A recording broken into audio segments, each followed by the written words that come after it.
Hi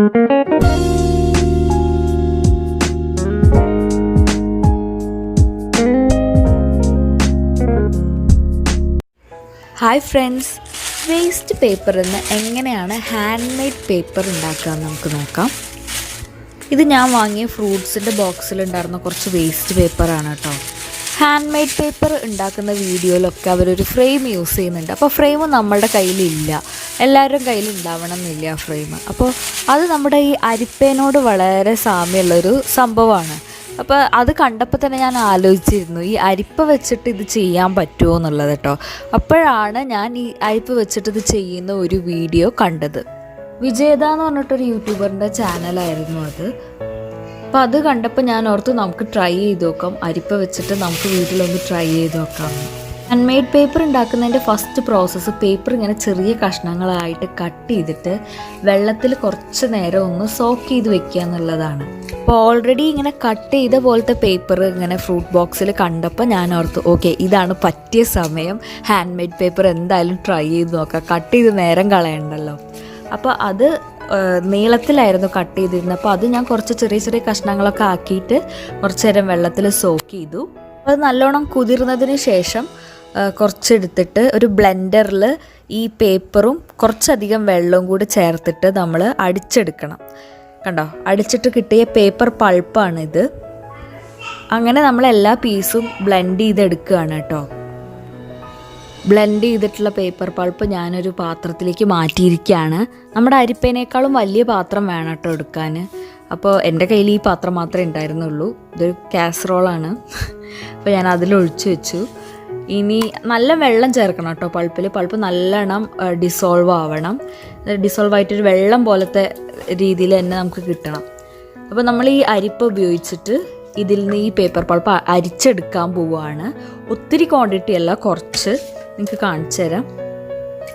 ഈ ഒരു paper മേക്കിങ്ങിൽ ഈ ഒരു ഭാഗത്താണ് നിങ്ങൾ ശ്രദ്ധിക്കേണ്ടത്. ഒരേപോലെ ആ പേപ്പർ പൾപ്പ് എല്ലാം നമ്മുടെ അരിപ്പയിൽ വന്നിങ്ങനെ അടിഞ്ഞ് കിടക്കണം. അപ്പോഴാണ് നമുക്ക് ഒരേ കട്ടിയുള്ള ഒരു പേപ്പർ കിട്ടുള്ളൂ. ഇവിടെ ഇപ്പോൾ ഏകദേശം എല്ലാ സ്ഥലത്തും ഒരുപോലെ തന്നെ ആയിട്ടുണ്ട്. അപ്പോൾ ഇനി ഇതിലെ വെള്ളം വാരാനായിട്ട് നമ്മൾ കുറച്ച് നേരം വെക്കണം.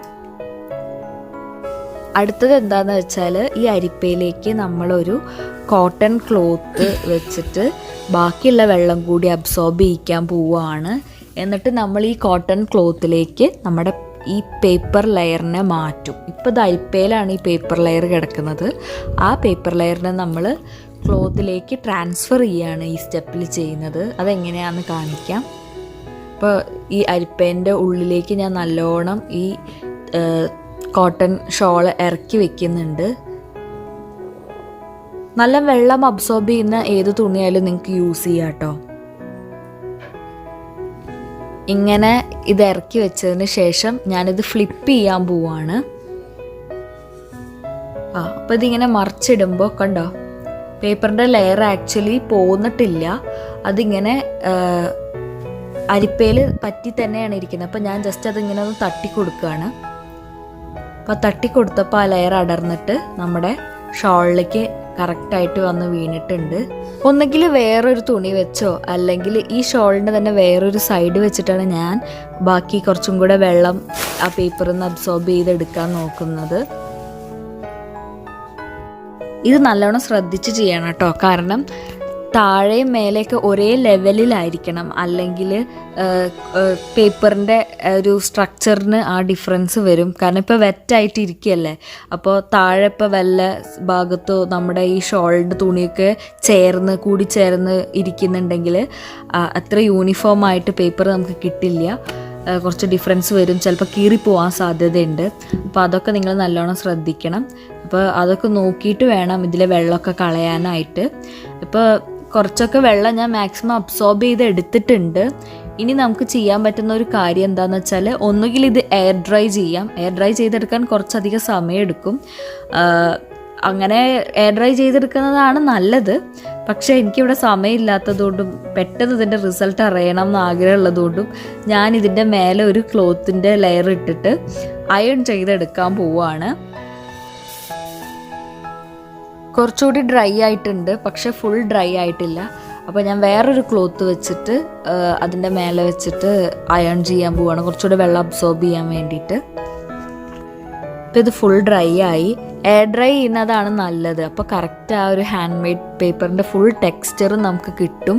ഇത് നമ്മൾ കുറച്ചും കൂടെ ഒരു പ്രസ്സിങ് വരുന്നുണ്ടല്ലോ അയൺ ബോക്സിൽ ചെയ്യുമ്പോൾ, അപ്പോൾ ആ ഒരു ടെക്സ്ചറിന് ചെറിയൊരു ചേഞ്ച് വരും. എങ്കിലും ഹാൻഡ് മെയ്ഡ് പേപ്പർ പോലെ തന്നെ ഇരിക്കും കേട്ടോ. ഞാൻ കാണിക്കാം, ക്ലോസപ്പ് കാണിക്കാം. നിങ്ങൾക്ക് ഇതിൻ്റെ ടെക്സ്ചർ കാണാൻ പറ്റുന്നുണ്ടോ എന്ന് എനിക്കറിയില്ല. ലൈറ്റ് കുറച്ച് കുറവാണ് ഇവിടെ. ഹാൻഡ് മെയ്ഡ് പേപ്പർ തന്നെ വേറെ കളറിൽ ഉണ്ടാക്കാൻ, യെല്ലോ കളറിൽ ഉണ്ടാക്കാൻ നിങ്ങൾക്ക് വേണമെങ്കിൽ കുറച്ച് ടെർമറിക്ക് നമ്മുടെ പേപ്പർ പൾപ്പിൻ്റെ വെള്ളത്തിൽ ആഡ് ചെയ്ത് കഴിഞ്ഞാൽ നമുക്ക് യെല്ലോ കളർ പേപ്പർ കിട്ടും. ഏത് കളറാണോ നിങ്ങൾ ആ വെള്ളത്തിൽ ആഡ് ചെയ്യുന്നത്, അപ്പോൾ നിങ്ങൾക്ക് ആ കളർ പേപ്പർ കിട്ടും. പിന്നെ കുറച്ചുകൂടി ഒരു ആസ്തെറ്റിക്സിനൊക്കെ വേണ്ടിയിട്ട് നമുക്ക് വേണമെങ്കിൽ ചെറിയ ചെറിയ കുഞ്ഞു കുഞ്ഞു ഫ്ലവേഴ്സോ അങ്ങനെ എന്തെങ്കിലും ഈ വെള്ളത്തിൽ മിക്സ് ചെയ്തിട്ട് നിങ്ങൾ ഇതുപോലെ തന്നെ പേപ്പർ ഉണ്ടാക്കി കഴിഞ്ഞാൽ നിങ്ങളെ പേപ്പറിൻ്റെ ഇടയിൽ ചെറിയ ഫ്ലവർ പെറ്റലൊക്കെ നിങ്ങൾക്ക് കാണാൻ പറ്റും. എല്ലാവരും ഇത് ട്രൈ ചെയ്ത് നോക്കുക, എന്നിട്ട് അഭിപ്രായം അറിയിക്കുക. നമ്മുടെ ചാനൽ സബ്സ്ക്രൈബ് ചെയ്യുക. Thanks for watching. Stay happy.